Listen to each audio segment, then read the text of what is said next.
Hey, gang. So I have some Yankee news for you to share. And there's a couple different things in Yankee land happening. I want to be keep you up to date on it. Okay. But let's recap this NLCS. The Phillies took a 3-2 lead last night over the Arizona Diamondbacks. Okay. And off of 7 dominant innings by Zach Wheeler. He put them in a position to close it out at home. Just like the Houston Astros, they're going back home up 3-2, wanting to close out the series and get to the World Series.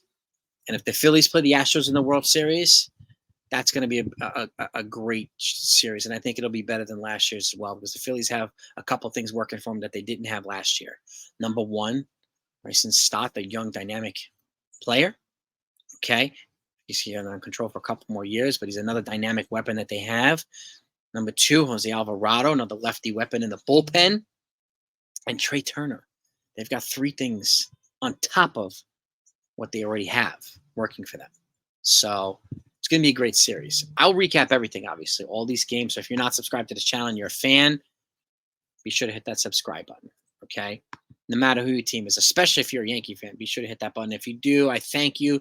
Hit the notification bell as well. That way you're always in on the inside scoop when it comes to everything. So 3 home runs last night, too.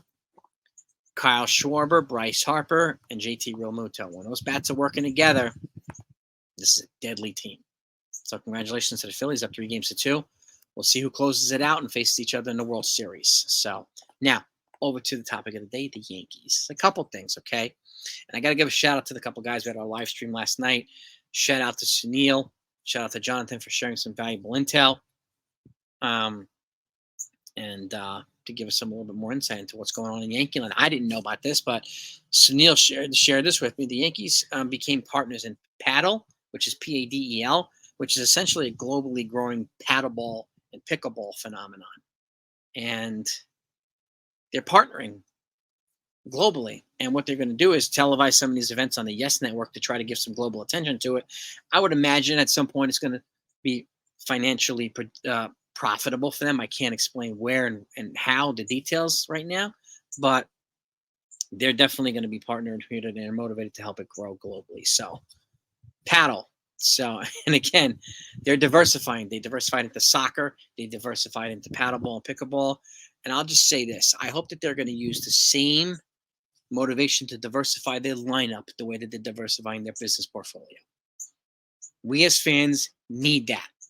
Okay? Diversify your lineup this offseason, please, the way that you're going to do the same, the way that you're already diversifying your business portfolio to become more profitable, especially with your investors and partners and so on and so forth.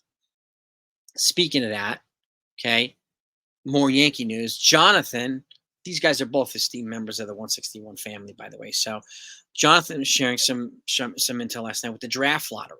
Now, as we stand right now, the draft lottery, the Yankees are positioned to pick 16th in the upcoming draft. They picked 26 this past year, so they're up 10 spots, which is great. So that might go up and down a little bit, a couple spots here and there. I don't see it moving 10 spots down. So, but I think they're going to have a better position in the draft this coming year, which is great. So, which helps them get better picks. And keep in mind, depending on who they get in free agency, if anybody's attached to a qualifying offer, they're going to have to forfeit at least a 2nd and a 5th round pick for a top player like a Cody Bellinger or something like that. So I expect them to be aggressive and creative. We're getting that vibe from not only Bobby Malone and some other folks as well, but what we're hearing in Yankee land, that Hal's going to be motivated to not only play a bigger part, but to be active and make some noise this offseason. So I do expect them to make some moves. Despite what the naysayers say, despite what all the noise projects, I expect them to make some moves. And they're in heavily on a couple of Japanese and Korean players. So in the global market, I expect them to be aggressive there too. So I expect a better Yankee team in 2024 than we had in 2023. So, but we'll give you that news as it comes in. All the free agent moves, all the trades, everything. You'll get it all here. Okay? So all you got to do is hit that button. Now, lastly, Hals has acknowledged that he's planning to address the 2023 season. And we don't know what the forum is going to be. I don't know if it's going to be a direct interview with the media on TV or whatnot, whether it be a Zoom or whatnot. but it looks like they're planning to do it at the end of the World Series. And it could be strategic too. I can't confirm that either. But I'm guessing it might be strategic because they don't want to be, and they know a lot of Yankee fans will mentally check out for a little bit before they re-engage. Not everybody, not myself, not some other folks. I'm going to be reporting any and everything in Yankee land all off season. Okay, so you'll get it one way or another. But some folks like to check out a little bit and engage into football. So, and if you do, hopefully you're a New York fan, a Giants or Jets fan, but no matter who your team is, doesn't matter. And if you haven't subscribed to my football channel, Empire State Tripod, please do. Trying to get us up to 1,000 subscribers there so we can start live streaming and talk about football like we do here on this channel, baseball. I thank you for that. But he's planning on addressing the 2023 end result situation and maybe give us a little bit of insight into what they plan on doing. I don't expect a full breakdown, and I hope any fans don't expect it. Sometimes our expectations can be way unreasonable, and we have to curb that, okay? But I know some fans choose not to do that. This is what comes with the territory. New York is a unique market. Your fans are demanding, your fans are opinionated, your fans are informed. They're engaged on everything. But so hopefully you'll give us some intel. And if you don't give us a lot of intel, hopefully you'll be proactive in making these moves so that we can at least report on good news. So, which I really, really hope that they do. But that's the Yankee news. Okay, so they've diversified their business portfolio again. All right.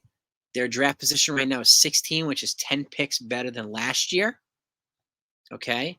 And Hal's going to address the media. And one little last tidbit of Yankee, not necessarily Yankee news, but baseball news altogether. The day after the World Series end, no matter what day that is, starts the 5-day exclusive window for teams to re-sign their existing free agents or guys who are going to be free agents. After that 5-day period, all hands on deck. Players can sign with other teams as unrestricted free agents after that. So the teams get their own 5-day exclusive window, and then teams get to basically negotiate and sign anyone who they want to do. So then it'll start slowly, but you'll get some drips and drabs here of stuff, and then it'll start getting a little bit more aggressive at the winter meetings. But I'm hoping that the Yankees are going to be more proactive. But let me give you some dates here, key off-season dates, if you haven't heard me say this yet.